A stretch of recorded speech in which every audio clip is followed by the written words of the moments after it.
I became disgusted with the state of affairs which compelled me daily and hourly to think of only such trivial things.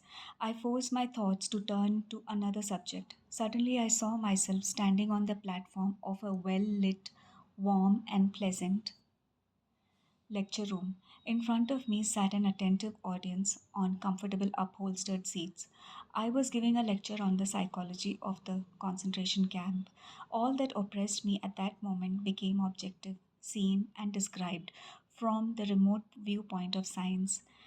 By this method, I succeeded somehow in rising above the situation, above the sufferings of the moment, and I observed them as if they were already of the past.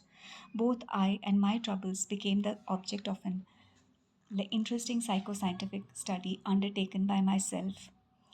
What does Spinoza say in his Ethics? Emotion which is suffering ceases to be suffering as soon as we form a clear and precise picture of it. The prisoner who had lost faith in the future, his future was doomed. With his loss of belief in the future, he also lost his spiritual hold. He let himself decline and became subject to mental and physical decay. Usually, this happened quite suddenly in the form of a crisis, the symptoms of which were familiar to the experienced camp inmate. We all feared this moment, not for ourselves, which would have been pointless, but for our friends.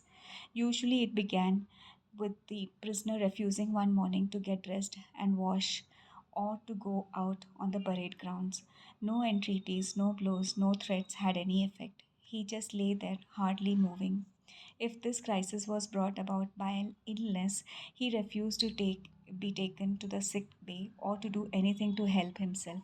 He simply gave up. There he remained, lying in his own excreta, and nothing bothered him anymore.